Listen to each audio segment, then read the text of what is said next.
We're here for Inside SCL Racing at the Indianapolis Motor Speedway. Bringing you a little dispatch from Indianapolis 500 practice. It's here New Year's night here in the States, New Year's Eve, I should say. And we've got the Indianapolis 500 time trials coming up here on Wednesday, followed by the Indianapolis 500, of course, on Friday, January 5th. This is Carlin Hicks in the booth with Twindy and Rita St. James. Give them a shout, guys. Hello, everyone. How's it going? All right, we're just down here on the opening practice of the opening official practice of the Indianapolis 500. Got a few cars still out on the track. Earlier in the session, we had about 10-12 cars out here. I'm not sure if that's you, Twindy, but I'm getting echo off somebody, so mute it when you're not talking. I think that's yours. Yeah, that's a little better. All right, so right now we're on board with the... still getting it. Right now we're on board with the defending Indianapolis 500 champion, D.W. McFreak from down in New Zealand. He's got 3 career IndyCar wins, including last season's Season 21 Indianapolis 500, riding in the Freak Speed Technologies number 9 car. I believe he's on the hunt to sign up some new teammates to FST. Freak's a veteran of the league. He's been around since about, I think, season 17. Around the same time as Rita, actually. Same rookie season. He's got a good 5-6 seasons under him. He's a long-time IndyCar competitor. He was actually second in points last season to Twindy here in the booth, who was the IndyCar Series champion, of course.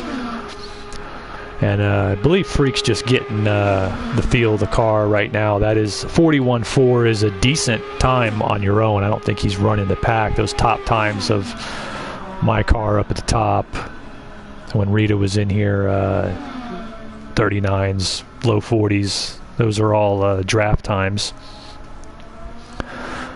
Him and One Shoe just starting to really get the One Shoe's running, feeling bad for himself, but 41.1, I see him right there in the wheelhouse. I believe he's coming up right behind. No, he's on the front stretch there. Freak's on the page. We're going to cycle through here. Go to One Shoe, SCL veteran for TOW Racing. Really starting to get the hold of the car over the session. Twindy's his team owner over on TOW Racing. Why don't you talk about One Shoe's development? He's about 5 seasons into his SCL career. He been a back marker for the early seasons, didn't have a lot of sim racing experience, would scratch to make the field at times. In fact, this season I believe he missed the Daytona 500 on time. But One Shoe starting to put it together. Why don't you tell us a little about his development there, Twindy? Well, he came into the league, I think, about the same time as me, if not a little bit later. And a lot of my early days I spent racing around with him, and when I got my equipment upgraded, kept in touch with him, tried to help him, keep up and get up to speed more or less. And when I made the team last season, he was the first guy I reached out to because, I was working with him so much already to begin with that I figured, hey, why not? Let's see how much more we can do being on the same team and everything. And last season, he really started to step it up, especially in the IndyCar Series. He had really good runs at Mertegi mainly, and he had a couple top 5s from what I remember. Well, yeah, the race that Remy won last season, it was me, him, and DeCamry. We pretty much lined up the whole race, and One Shoe was looking like a solid top 3 he was going to get. And a little bit of miscalculation, he ended up running out of fuel with 2 to go. But that was I do really remember that race. That was really where it started to show that he was starting to really get everything. Yeah, that was the Bridgestone 225 last season. I remember that race, and he was definitely a contender. He was definitely going to get on the podium probably there near the end. And, yeah, the fuel, he stretched it about it. But the strategy that got him there had to stretch the fuel. He probably would have benefited from a caution lap or 2. But all together, I think that he put it all together in a good race. And One Shoe's got a lot of potential. He's one of those. We've seen it. I myself was one. Did not come in and start as he took a big shot. Did not myself was one that took me a couple seasons to really get up to pace. But One Shoe's slowly getting there. Considering he's an older driver, he didn't grow up playing these games like a lot of the drivers. It's going to take him a while. But like I said, he's in about his 5th or probably 6th SCL season, 7th maybe at this point. And he's been steadily climbing up. I really think that the potential is there for him to be a podium top 5 contender, especially in the series like this. These kind of series, I think what you're going to find is, the road races, they've got a lot of the ringers coming in, the hot shots that are used to playing the game. Maybe they've been on PS4 a lot longer than some of our regulars, and they're going to be good in those. But these are the bread and butter of some of the veterans. And I think that experience alone is going to give One Shoe quite a bit of a leg up, even on guys who are quicker than him out on the track. And and honestly, what took a big hit with him was this season. If he was still on GT6, he I think would have been a real major contender this season. But with the swap over, he's kind of fell back a little bit, along with a lot of us, and he's I think he's starting to get the hang of it and all with his new wheel and the thing that he's got going there, and he's starting to get a little bit quicker, a little bit more speed, and I think he could have a pretty good race in the Indy 500 as long as he makes it and keeps his nose clean. So it'll be an interesting one. Yeah, I do agree with you there. I think that he's definitely going to be. I definitely pencil him in as somebody who could compete for the top 5, and then in these races, if it's packed together at the end, you never know how it's going to play out. He's been getting better and better as there goes. Little man hits the screen and stops stuff for me. We'll jump over now to another car that's on the track. We've got a Rasta. Let's go ahead and get on board with Rasta. Rasta's a rookie driver here, riding right now. He's in one of the green cars, white and green cars. I'm not sure if that's the IndyCar or if he's coming out for the race, but he showed quite a bit of promise here in the early season, particularly in Winston Cup Series. But the Indy 500 is all about a lot of it's the strategy, and I think dialing in the tech package is going to be a key thing. If you're these guys who are adverse to putting a little ABS and traction control on it are going to suffer, because it may give you a 10th when you're running out there by yourself, but when you're in a pack of cars, it's that dirty air is absolutely scary in these, and you need to be able to control it. Even some of the veteran drivers were using what's available to us. But as far as you were saying about the changing of the equipment, Twindy, I agree with you. You guys know I watch all the old racing series, and I was just watching a Season of Champ car where they changed the chassis. They went with a brand new Panos chassis. In the very first race, most of the dominant drivers were falling back. It's brand new equipment, and they actually were pointing out that since the chassis build was more similar to one of the previous Atlantic cars, the guys coming up out of Atlantics were going to be good in them, and they were. And so that's kind of what we're seeing here. The guys who played project cars for a couple years, they're rookies in the SCL, but they've got a little leg up on some of us because of the time that they spent getting used to this software and this equipment. It's very much like buying all new cars for the teams, and I think that you're going to see some guys are going to pick it up. A great example as we cycle through here back to the defending champion DW McFreak in the number 9 car.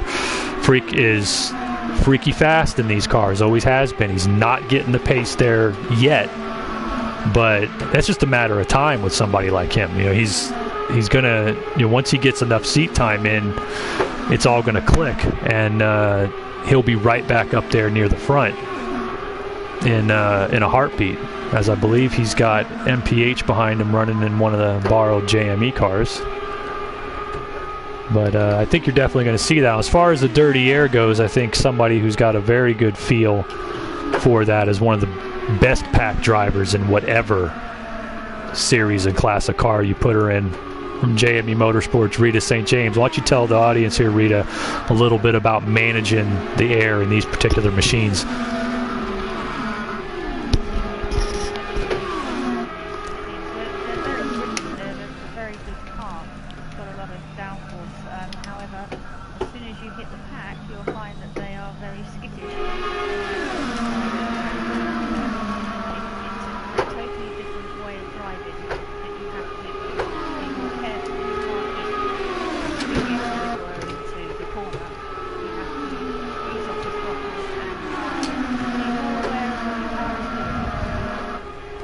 I think you're 100% on that. I was telling the guys in the room, and they've heard me say this many times, is you know, you got to take a look at what we got a big wreck on the front stretch right as my little man keeps hitting buttons.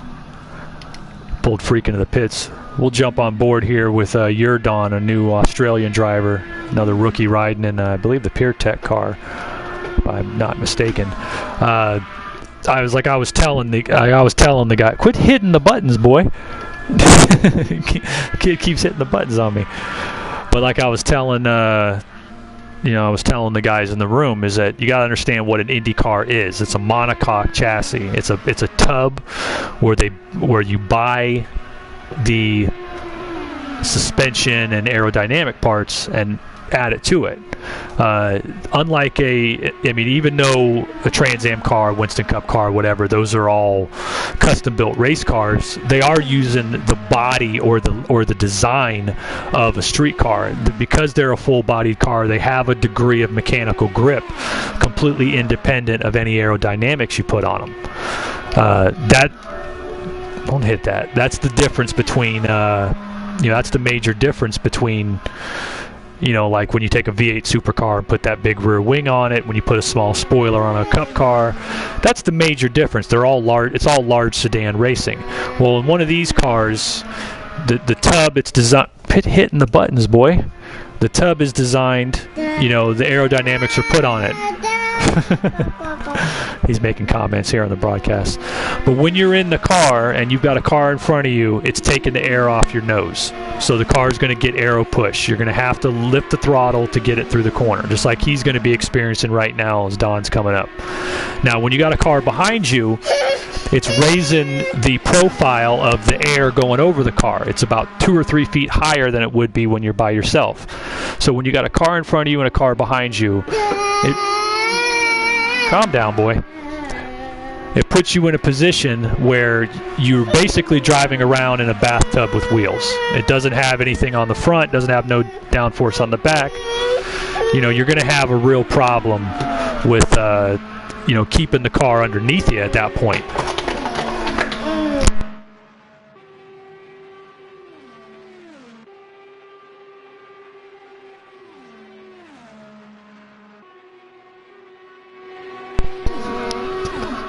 My apologies, crew. The little man here is making it difficult for me to man my post as he's wanting attention and wanting to see what the drivers are doing on the track. Calm down. He wants to get in on the show, but as we said, there's these cars that's what they're going to have to deal with, and I think that even some of the hot shot speedsters are not going to be up for that. They're not going to be up for running in the group the way that they need to run.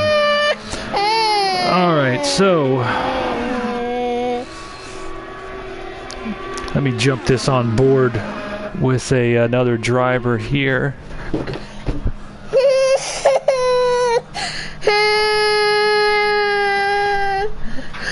Put this on board with Rita and let Twindy and Rita take you around on the lap. Go ahead, guys.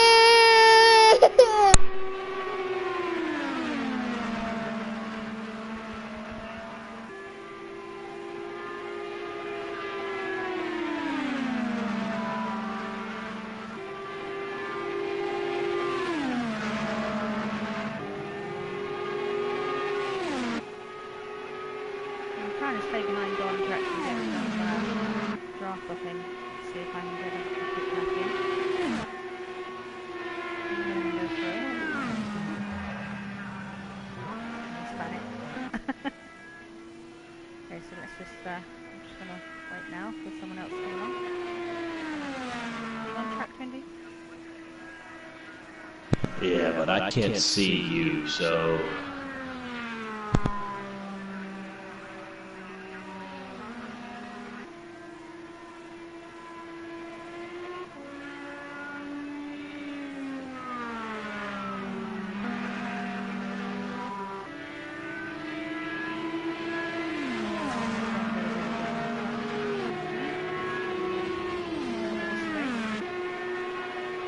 Coming up now, Twindy.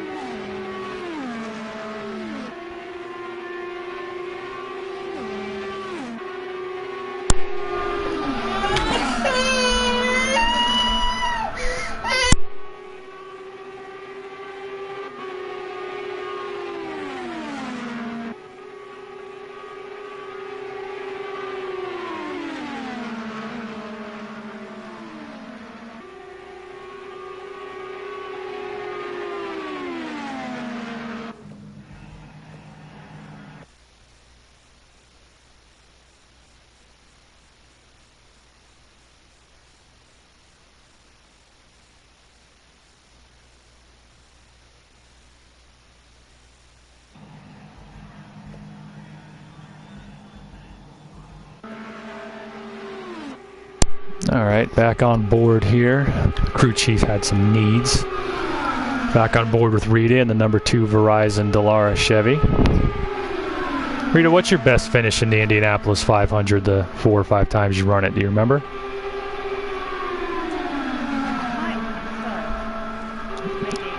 Yeah, I believe you were on the podium. I believe this will be your 5th Indy 500 this season.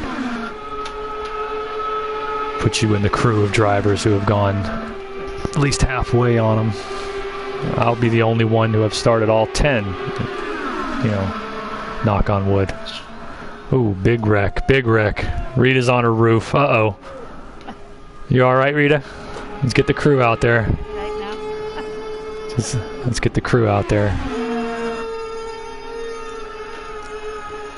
Right, on board with Twindy in the, what's that, the number 20? The number... Which one are you in? The 6. That's right, he's in the 6 car. A little bit of the old Dano colors there.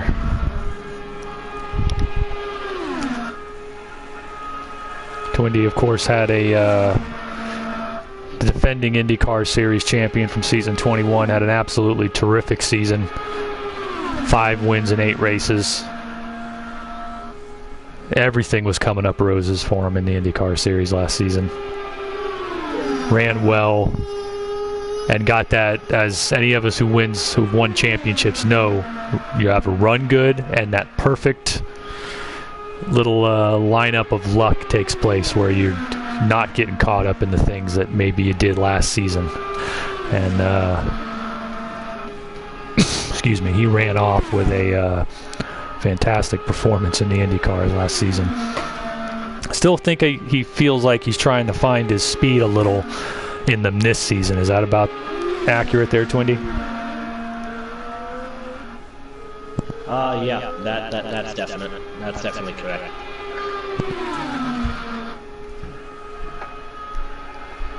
A lot of guys having a little bit of an issue getting used to the stagger tires here on this game. What they give you on the speedways definitely takes a little bit of adjustment.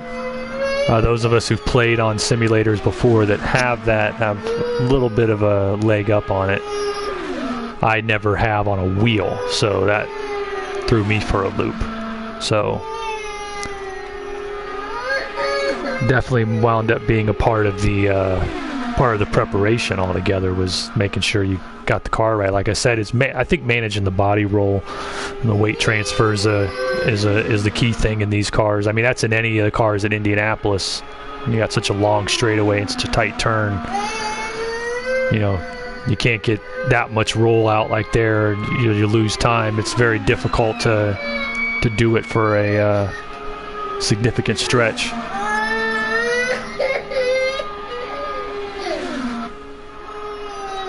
Well, the session here is winding down. We'll take one last quick look through the field at who's on track. Iridon's still tearing it up there.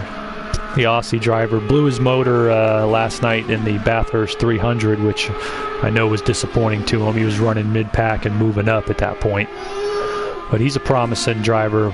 Once again, a free agent. We're trying to convince the guys there's going to be 2-car teams and no more than 4 next season. Some of us are pushing for straight 2 per series. And these independents, these free agents that are floating around, like your Don, are going to be a hot ticket. So those of you that are looking to lock up car liveries, you need to be on a team to do that. That's a good driver right there. Kind of wondering whether Blue Flag Racing has their eye on him, the Aussie-based team. Of course, Rita St. James out there in the Verizon, the new sponsorship. JME just signed up. The old classic silver JME Indy cars.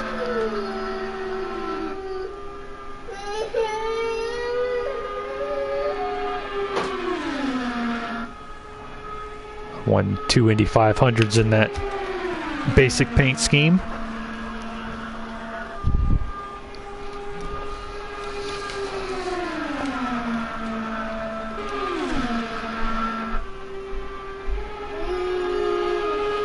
Got Twindy cycling down through the chute here. Looks like he's coming on to the backstretch. Got that ambulance right there with his name on it. It's amazing to think that they can fit 400,000 people into this place, and then you drive down the backstretch and there's no seats. Which means that in theory, this place could be a 1 million seat stadium if you wanted to do it. I mean, I don't know what event would attract 1 million people, but, you know, I'm sure they could come up with something, you know. Resurrect Abraham Lincoln from the dead to perform the Gettysburg Address in midfield. That would probably get about 1 million people. But who knows. And on to the massive front stretch. And every driver who's ever run here I've seen interviews with, they all say that the most, you know, I can't remember. It was back in the day when there'd be 50,000 people there for the first practice. And I've read an account of a rookie driver, you know, you got there, and of course you have the shock of seeing the place first. But, you know, you kind of get into that. You're in the garage, you're in the gasoline alley, you're getting focused on what you're doing. You know, whatever's going on out there doesn't matter anymore. So he jumps in the car, rolls down pit road, rolls down the back stretch off the access road, heads down the back stretch. And when he comes down for his first hot lap, he exits turn 4 and goes into that tunnel that it's almost like, with the stands on either side, and there's like the sound, the way that it changes as you go through there. And he's like, there's no other track in the world that is like that. There's no other place in the world that has that type of vortex of sound and humanity. You know, even when you're at Daytona, it's all on one side. And even when you're at, you know, you're at a race that attracts a similar audience, like Le Mans or, you know, Formula One race or something, it's not that same environment of being out there in that, you know.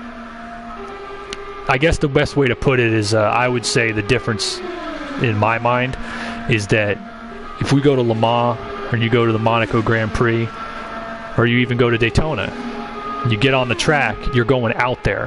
When I head to Indianapolis, I feel like I'm going in there. You know, you're going into the track.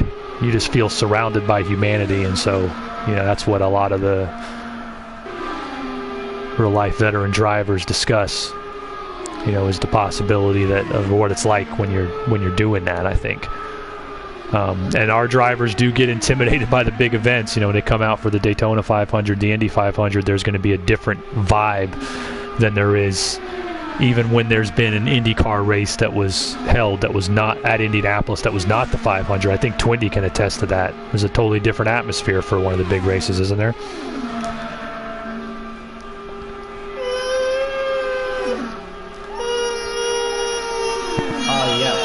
I think more so that it's something like that at Daytona than Indy, at least in my opinion. you show up to Daytona for, let's say, the Firecracker 400, it's not near the same atmosphere as it is for the 500. And it's a lot easier of a race to run overall. And just then you have the Indy 500, and then there's pretty much pressure packed, and you know, and then you can come here for any other race here at Indy, and it's like, hey, we're at Indy. It's not, you know, not really a big deal as in, you know, the Indy 500 is, oh my, it's that race, you know. I think there's a few reasons. Yeah, I think there's a few reasons for that, and I would interpret that feeling as the difference that I see is that, number one, you have the massive speed weeks building all up to the 500. You spent all week at Daytona running race after race.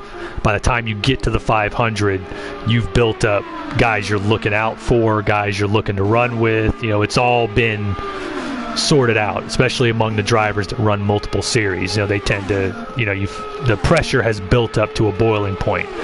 At Indianapolis, I think the big difference is that when you get here, like you said, it's a big race, but it's a one-off race. There's a few days of practice, there's the time trials. The pressure definitely builds up, but it's not as long of a build-up necessarily, especially because Daytona's at the very beginning of the season. We've spent the previous couple of weeks before in the off-season every spare chance we get running Daytona laps and getting ready for the 500. So I think that's part of it. You're in the season already in IndyCar. You've got a feel for what the cars are doing. You've run the US 400 already. You've had a high-speed track. You get, you know, those veterans know what we're getting. And I think the flip side of that is also the difference between Daytona and Indianapolis. Daytona is a track that you do not feel like you control your own destiny. You got guys like me and Johnny Benson and Tony Moose that have run almost every Daytona 500 and haven't won it. And that is not because of a lack of ability to do so. It's because everything hasn't fallen into place in my 11 tries now to make that happen. You know, ever since season 12, I've been in every one, and it hasn't panned out. At Indianapolis, I feel much more in control of my own destiny. I know that unless the caution flags fall the wrong way, I'll be in that front group, and I will have a shot at making the move to win it.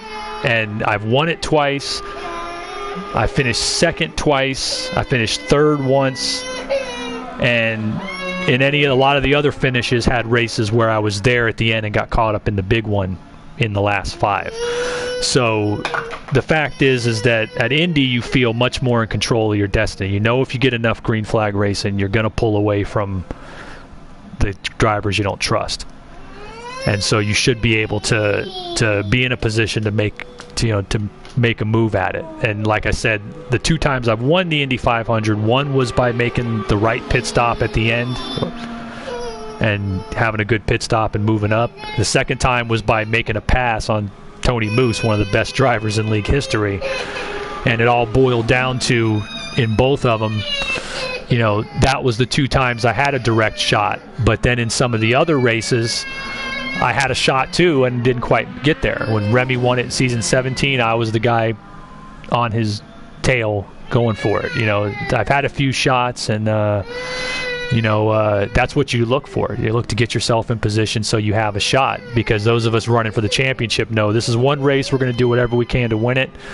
But, you know, if you come away with a solid top 5, you're solid in the points, we can get ready to go to Texas next week. And I think that changes the demeanor a little bit, it being in the middle of the season. It's not an end of the season race. It's not a beginning of the season race. It's right. You got a lot on your plate. You know, you're probably thinking about if you run multiple series, you're thinking about the other races too. But we're going to go ahead, and as the session winds up, looks like I ended up at the top of the speed chart. Might have had a couple guys there using their push to pass that they shouldn't have been, but that's just a practice session anyway. So any final thoughts from Twindy and Rita? The little man here has a lot of final thoughts. So I need to wrap it up so I can get him on his way. It's going to be an exciting race. Twindy? Yeah, it should be a good race. Real hope is it's a pretty green race, and well, let's hope a Let's hope this becomes a strategy race and not a track position race. Now, we'll ask you this again probably at the time trials when we get you in the booth. Calm down, buddy. Probably when we get you in the booth, we'll ask you this at time trials. But so this is an early pick, and you can probably change it. But if you got to make a pick now, who's your pick to take the 500 this season? I don't think I've seen enough guys to really be able to pin a pick. But I'm going to be very vague here and pick a vet. It had a vet, someone that's been in the league a while, won't win it. Rita? I think of the rookies, I would put if Tia runs the IndyCars, which he has run one race, I would put him as my favourite for the rookies.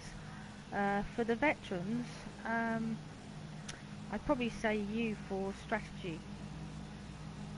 I think a lot of guys, a lot of people are looking at me in this race. You know, they know my track record in this race.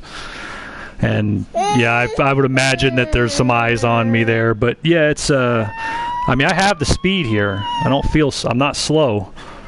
I don't know that I got pole sitting speed under qualifying conditions, but I feel like I do in race conditions. I feel like the fastest race lap, like legitimate race lap, is a possibility. But you never know with this race. Like I said, it's got to play out. We got to see where everybody goes, you know, how the strategy plays, and we'll see. But hopefully, I'm the only two-time winner. I'd love to be the first three-time winner, but let's just, at the same time, like we said, Reed, I just want to get a good run. We're right there in the points, and hopefully one of us can take this. You know, I would like to see one of the vets take it. You know, we had a rookie get the Daytona 500, so I would like to see one of the vets get it. But yeah, I'm going to go ahead and wrap it up here from Inside SCL Racing for Twindy and Rita. This is Carlin Hicks, and we'll catch you on Wednesday night at the Indianapolis 500 time trials. Have a good night.